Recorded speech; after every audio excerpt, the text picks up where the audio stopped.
This episode of the Power Ranking Show is brought to you by Bet Online. Bet Online is your number one source for all of your betting needs. Get the latest odds, lines, and matchup reports for football, basketball, baseball, boxing, golf, and more. Bet Online continues to be the fastest and the easiest way to place your wagers, including live betting and your favorite casino and card games that are available to play right from your phone. Head to the website or use your mobile device to sign up today and get in on the action. Remember to use promo code BELIEVE for your 50% welcome bonus on your first deposit. Bet Online, where the game starts. And that, of course, is the beautiful voice of @Marcus_Mosher, the Power Rankings podcast, aka the Power Rankings Show. I'm sitting here thinking about a question that you posed to me off of an Athletic article. We have a lot to talk about. I'm sure you guys all saw the playoff games this weekend, but right now what's hovering out there as we record this, Jason Kelce just announced his retirement. People are speculating about Nick Sirianni's job, about Mike McCarthy's job, couple of other little smaller items. Dan Quinn, where is he going to end up? What do the Cowboys do with Dak Prescott? Do the Eagles have bigger problems than the Cowboys? The Pittsburgh Steelers and Mike Tomlin's future, where does Bill Belichick go? So let's start right there. Bill Belichick has been rumored to do a lot of different things. I've even seen the Falcons out there, which to me is like, come on. Do you see Bill Belichick ending up in either Philadelphia or Dallas or even Seattle? We have to mention that Pete Carroll is not going to be there. And if you do, which is more likely? I don't see him landing in Philly, Dallas, or Seattle. Of those three, I think Dallas is the most likely because he has a really good relationship with Stephen Jones, who kind of runs a lot of the football operations in Dallas. I think Atlanta is the most likely. We even got a tweet last night from the Falcons that said, we've interviewed Bill Belichick for our head coaching position, which, first of all, I think is hilarious. Like, how does that interview go? Do you think like the Falcons asked him like, hey, tell us about a time where you had to face adversity and you overcame that? I can't see that happening, but I mean, if he's taking that interview, he's obviously somewhat interested. I guess I'd be shocked, but stranger things have certainly happened. Maybe he looks at it in the way that, you're not really going to make over the Dallas or the Philadelphia franchise. You can get the Atlanta franchise on the right track because, let's be real here. The Falcons have been to 2 Super Bowls. They lost one in historic fashion. The other one, they got blown out in the late 90s. And other than that, the best team the Falcons ever had was 1980, and that team got beat in the divisional round. So, you have an opportunity to make history and to remake a franchise and to be responsible for resurrecting 2 franchises. So I could see it from that standpoint, but I would think something like that would take a lot of time. And I don't know, I'm sure Bill Belichick has plenty of time left on this earth, but I don't know how long he's going to have in the football he is realm. 72 though. I mean, come on now. All right. They say if you're alive right now that you're going to be live to be 110. Right. Now, would 110 wins be a successful season in a lifetime? Because that's who you are. Yeah, because Marcus just asked me about an Athletic article, is 10 wins in a playoff appearance a successful season? And I said, I think you need the context. If you're the Cowboys, no, it's not. And no, I'm not saying that because they're America's team. I'm saying that because you had a really talented roster with more all-pros than any other team in football. And you were relatively healthy going into the postseason, which is all. Look at the Browns. The Browns loss and the Cowboys loss are not equal to me. I know people are saying, well, Cleveland got blown out. Cleveland was out there with what? Their 5th and 6th offensive tackles. Oh my gosh. Yeah. No Nick Chubb. They were down to their 4th quarterback. They've had injuries galore on defense. Corner went down right before the game. Remember, oh my gosh. Denzel Ward. So yeah. It's not even close. Right. Not even close. We should mention this article was written about the Pittsburgh Steelers, who, by the way, were 7-3 at one point in the season. I just, unless you are a team, I mean, I'm not even trying to think. A team that's been really bad and just making it to the playoffs was an accomplishment, or you've been so beat up that just limping your way into the playoffs is an accomplishment. That's not the Steelers. That's not the Cowboys. That's not the Eagles. I think for all three of those teams, yes, you won double-digit games, but for all three of those teams to lose by double digits in round one has to be extremely disappointing. I would say the Steelers of the three are the least disappointing to me, only because uh, they don't have a very good team coming this season, and so in my mind. And so, from a coaching standpoint, if you're one of these people that just wants Mike Tomlin fired so bad, that's fine. It may be time to move on. I'm, I'm not saying that he should definitely stay there for another 10 years or anything like that. But there's no question the preseason expectations of Philadelphia and Dallas were much, much Without higher. a doubt. I think the Steelers are more about an organizational failure now, organizational, not just Mike Tomlin, of not getting the right talent in there, not figuring out the quarterback position, staying with Ben Roethlisberger too long. We could, you know what I'm saying? It's different in my mind. Really quickly, I don't want to spend too much time on the Steelers, but Mike Tomlin did tell his players today on the way out that he is planning on returning in 2024. That is the last year of his contract. I think there was a lot of Steeler fans that were hoping he would decide to take a year off or move on, because I'm going to read you this list. This is the list of coaches who have won a playoff game more recently than Mike Tomlin. Andy Reid, Sean McVay, Kyle Shanahan, Zach Taylor, Doug Peterson, Sean McDermott, Bill Belichick, Bruce Arians, Sean Payton, Matt LaFleur, Mike Zimmer, Doug Marrone twice. I was waiting for that one. Nick Sirianni, Mike Vrabel, Frank Reich, who has now gotten fired twice since Mike Tomlin has won a playoff game, John Harbaugh, Mike McCarthy, Kevin Stefanski, Mike Mularkey, Brian Daboll, Bill O'Brien, Anthony Lynn, Dan Campbell, Pete Carroll, Jason Garrett, Dan Quinn, Todd Bowles, D'Amico Ryan. Do you want to know something really funny? What's that? I had already made up my mind after you read your list that I was going to say, where's Mike Mularkey? Thinking he wouldn't be on there, and he's on there. He is on there. What is the worst name on there for, like, if you're trying to say that the Steelers should move on from Tomlin? What's the one name that's like, oh man, that guy has more playoff wins? I might have been close right there. I don't know. I don't know that I could beat that one. Anthony Lynn? You didn't say Dick Duran, did you? No. Dick Duran had a fine. What's that? Old school Bills right there. Yeah, I like Dick Duran. Dick Duran had a nice coaching career, just maybe not a great head coaching career. No. But Marcus, I think with any of these teams, you have to look at their individual situation. If we look at Philadelphia may have been the most disappointing team in the NFL this year. They were certainly up there. A few weeks ago, I told you I thought the Giants might be the most disappointing team because they weren't even competitive for much of the year after making the playoffs. But I think Philadelphia easily surpassed that in my mind, even though they won 10 games. They won more than 10 games. 12 games. And they made they made the playoffs. That's what I'm saying. You really need context. When you lose 5 of 6, I was waiting to see if somebody on the networks would point out, they're saying, when has a team ever done this? I actually remember a team that did this. The 86 Jets started 10-1, and they finished 10-6, and they got beat in the divisional round. But that being said, I think the Eagles' loss was the worst because it looked like the effort wasn't there. They also got blown out. And if the Buccaneers could catch footballs, what did they lose that game? 40-9? 32-9. Oh, no, I'm saying if they could catch, it would have been 45-9, 48. Jeez. I mean, honestly, it could have been way worse than what they are. Lucky that the score was that close. Yeah. And I think both in their case, and we'll get to the Cowboys in a second, because I know a lot of y'all want to hear our thoughts on the Cowboys. I think in both cases, they got beat by quarterbacks that played out of their mind. And yes, I think Baker Mayfield played as good as Jordan Love did. His guys catch those balls. Baker Mayfield's numbers are ridiculous. I agree. All that said, I think Philadelphia is going to have to make a change. They have to. What can you possibly hang your hat on?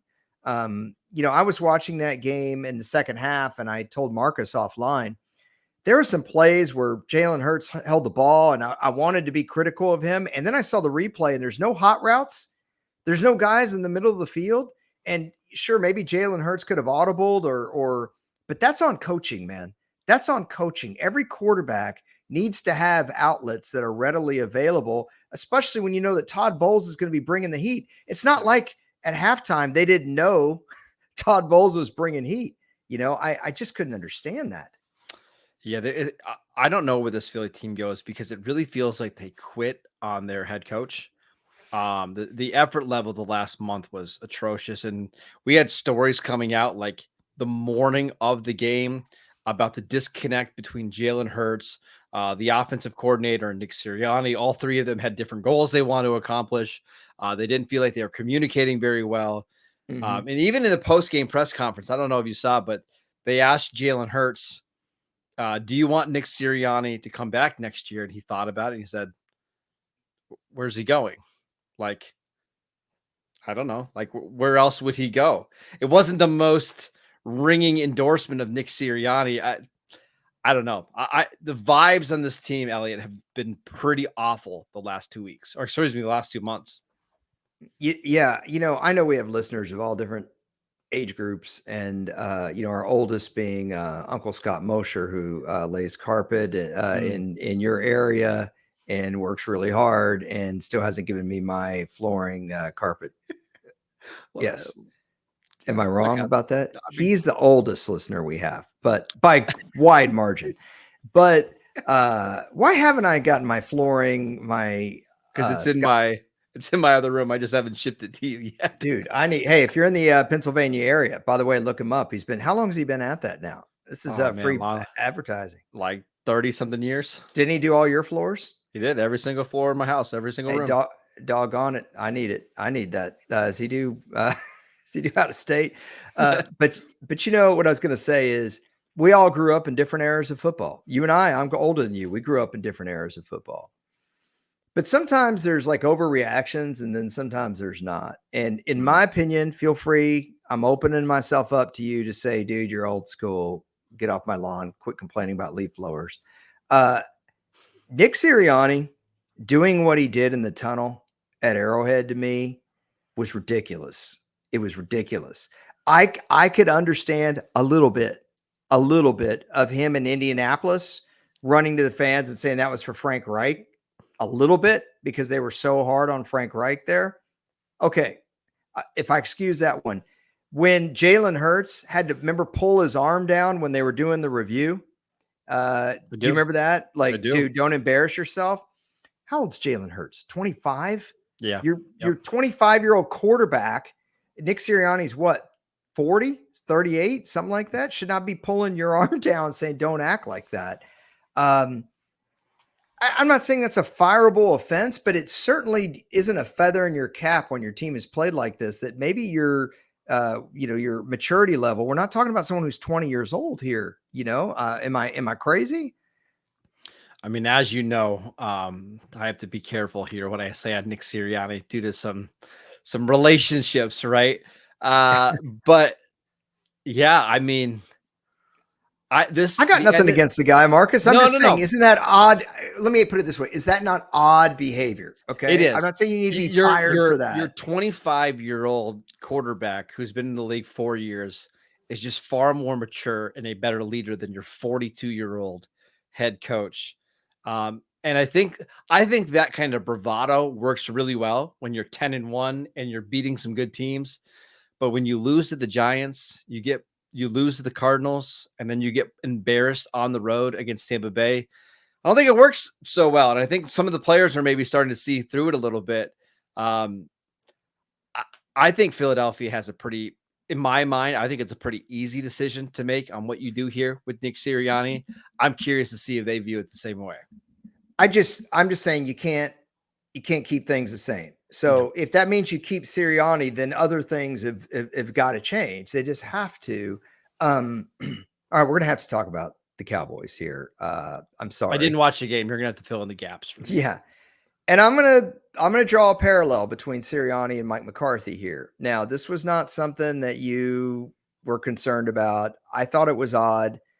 I made mention of this to Marcus multiple times. After they beat Washington, a couple things happened in that Washington game that I thought were really odd. One, Dallas was up, I want to say 38-10 with about 8 minutes to go, and they had their starters out there throwing the ball and moving the ball down the field trying to score. And I thought he was trying to pad Dak Prescott's and his stats. There was no reason. It's not like you're trying to build their confidence for next week. You're up 38-10. Washington can't do anything on offense. Why are you doing that? Why are you risking leaving your guys in and trying to throw a touchdown pass to Brandon Cooks? I could not understand that. And then after the game, Mike McCarthy and some staff members and his quarterbacks took a group photo, like at the 40-yard line or something of Washington. When I was growing up, I can't imagine that the Cowboys would have gone on RFK and Tom Landry or Jimmy Johnson would have taken a group photo on your division rivals field after blowing them out. To me, that's way more disrespectful than Dennis Allen's group scoring a touchdown and Arthur Smith getting all peeved. Am I seeing this wrong? Maybe Mike McCarthy just knew that was the last time that they're going to be able to take a picture like that. I mean, look, if you've got a family member that's on like the Washington staff, or if you're like you and I talked about earlier, where Zach Martin and Fletcher Cox are like exchanging jerseys, you take photos together, man, I'm all for that. But this is different, man. You just blew this team out on their field. It was weird. Maybe I missaw what I saw. I didn't hear anyone talk about this, but it just makes me wonder about the priorities. And I know McCarthy's been really buddy with the players. I don't feel like there's any fear at all about their job or their gig. And you don't have to coach like Jimmy Johnson and Bill Parcells did, but there's just a different tone about losing and about not doing your job. I mean, Jimmy Johnson cut Curvin Richards for fumbling twice in a meaningless game at the end of the year. I just, granted, it wasn't Emmitt Smith. Am I fair to point these things out as just a little bit concerning? Just they're not fireable offenses. They're just concerning. I think what you would like to see from McCarthy is a little bit more of a sense of urgency. And I know he knows that the regular season is a marathon, not a sprint. Mm-hmm. Sure. But it's sometimes you need to get this team tuned up and ready to go in a big game. And you pointed this out all year. Like, where was their big win? They had a really nice win against Philadelphia at home. Give them that one. Other than that one, I mean, there's not a ton. The Detroit one was nice. Now it was, the end of that game sequence was rough, but I just think too many times this team in big games just didn't show up. And then to get absolutely embarrassed at home against the number 7 seeded Packers, I think that in itself is probably enough to get fired. I mean, Mike McCarthy's been the coach for 4 years now. They have one playoff win. That came against the 8-9 Buccaneers with Tom Brady in his last game. I'm not sure that, even though they've had the great regular season wins, I'm not sure that's enough to keep his job. Yeah, there was I got pretty hot with Marcus on the phone after the Buffalo game because McCarthy had his starters in there late in the fourth quarter. They're down, I don't remember how it went, 30-3. And he has Dak. I mean, they're throwing these little 5-yard ends and, just little dink and dunk down the field so they can get a touchdown. And I'm sitting here going, okay, you're down 4 scores and it's like 8 minutes to go.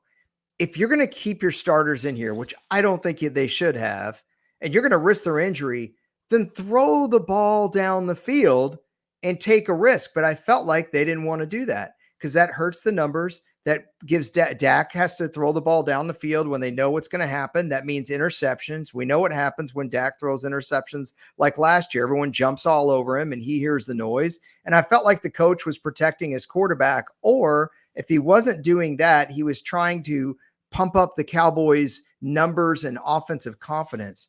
But I ask you this, what good does it do to go down the field and take 5 minutes to do it and score a touchdown with your starters in a game you know you're going to lose in December when you need to keep guys healthy? What good does it do?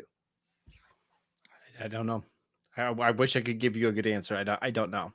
So I just felt like the priorities were off. I don't know if he was trying to help his quarterback win an all-pro nod, or at least make his own team's numbers look good. I can't say that for sure. It just felt very, very weird. Dak's numbers were good enough this year. Guy played well enough. Your offensive numbers were good enough. You didn't need the touchdown against Washington or a touchdown against Buffalo when the game's long over to prove that. That said, I don't know that any of those are fireable offenses. And let me just add to that I don't think Dak, cutting Dak is going to do anything but hurt you. Correct. And trading Dak is probably not smart either. I know a lot of you are unhappy with the way he played. You guys know I'm not a big Dak defender. I just think there's not much that you can do there, and you give the guy another year to see if he can do it in big games.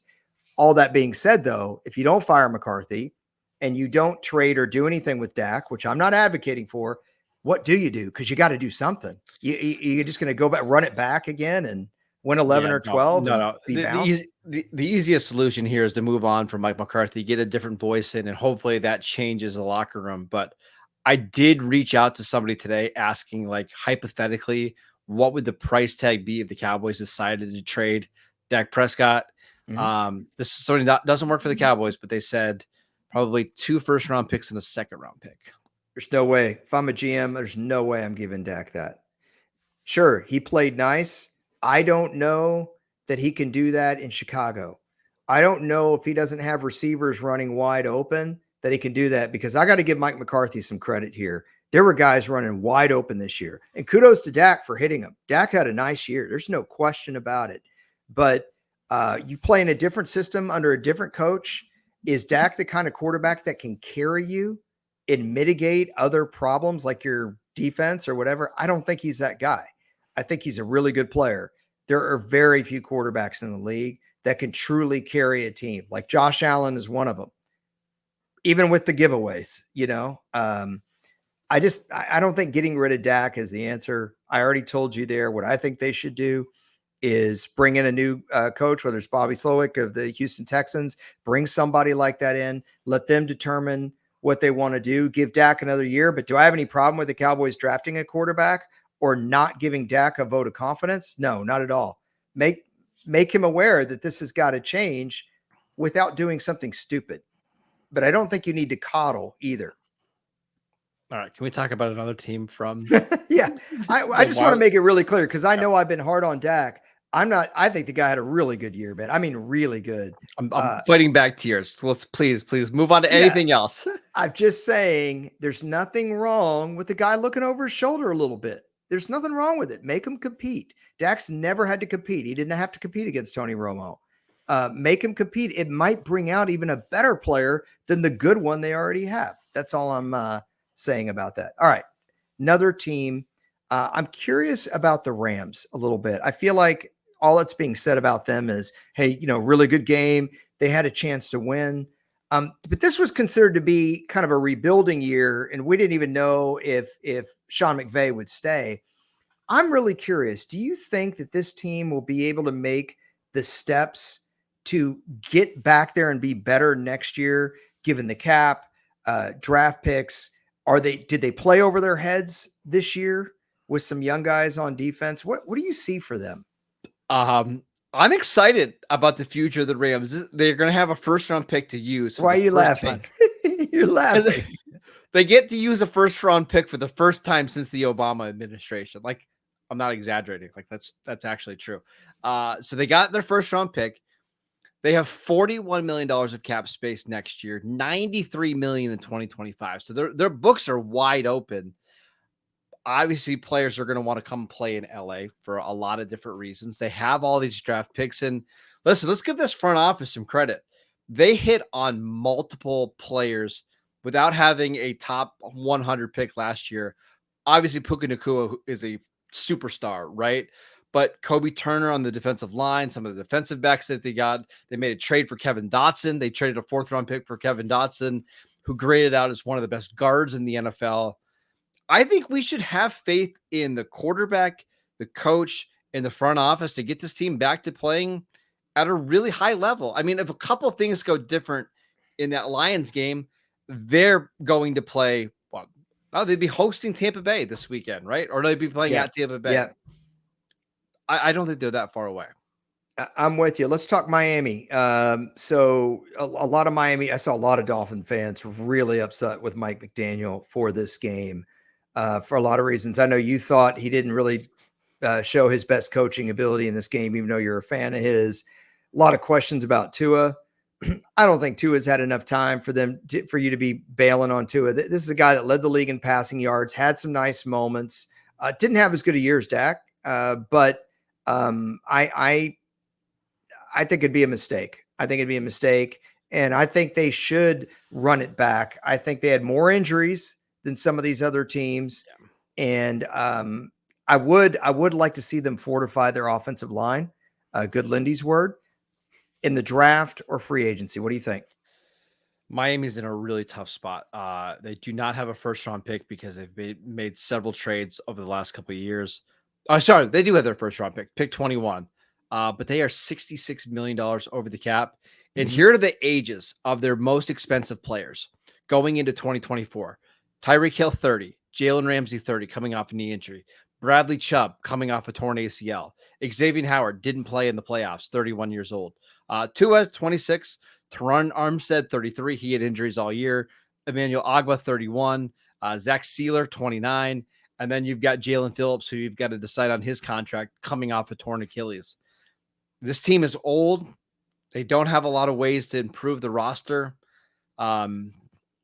I would not be surprised if this is one of the teams next year that we see. Every year we see like 6 teams fall out of the playoffs. I won't be surprised if it's Miami next year. So that leaves us with one team left to talk about that's not playing. Are they going to be one of those teams you're mentioning next year, the Cleveland Browns? Yeah, Cleveland's going to be back in the playoffs next year. I mean, everything that went wrong this year could have went wrong. And they still won 11 games. They could have been 12 if they didn't rest guys in week 18. I'm one of the probably few people that believe that Deshaun Watson's going to come back and play well. If you watch the final 2 games that he played, the game against the Titans and then the second half of that Ravens game where he played through a bad shoulder but willed that team to victory on the road, I think he's going to be healthy going into the year. And with a healthy Watson and with that defense, they could win the AFC North pretty easily. Yeah, I think they could too. And I'm hoping for that. I'm ready for the Lions and the Browns to get off the schneid. I'd like one of them to win the Super Bowl. It'd be great. At least make it to the Super Bowl. That'd be great. They've both been to conference championship games. Detroit's been once. Cleveland has been multiple times, but that would be great. I just want to say too, I want to circle back real quick. Guys, if Mike McCarthy takes photos at the 40-yard line, I don't think he should be fired for that. And, ditto Nick Sirianni yelling in the tunnel at Arrowhead. I don't think that Dak Prescott's numbers being padded a little bit is a big deal either. I'm simply saying sometimes I wonder about the priorities. And if you have the kind of end that the Eagles and the Cowboys, and to a lesser extent the Steelers did, you kind of have to do something, okay? You just can't run it back. So if I'm totally wrong, guys, I will take it. But that's my final thought. I just think you can root for change without rooting for someone to lose their job, I guess is the best way for me to put that. But as always, you get the final thought. On Thursday, we're going to pick the lines and give our favorite bets for the divisional round of the playoffs. I just find the quarterback so fascinating. In one division, it's Patrick Mahomes, Josh Allen, Lamar Jackson, and then a rookie CJ Stroud who's playing out of his mind. And then in the other conference, it's Brock Purdy, Jordan Love, Baker Mayfield, and Jared Goff. Like it's crazy. I cannot wait for this weekend. It is kind of weird when you think about it, isn't it? It's a Mr. Irrelevant, 2 former first-round picks, and then a first-round pick who sat for 3 years. And guys, if you guys want to go from like weird to depressing, just go over to Locked On Cowboys. You'll get plenty of that. And gallons of it, really. And then, but some positivity. Locked On Dynasty, still doing the Locked On Dynasty podcast. Covering the Raiders for USA Today, Raiders Wire. We'll see what happens with their offseason. We didn't talk about them And of course, he writes for the 33rd team. He is at Marcus_Mosher, and we will talk to you guys soon.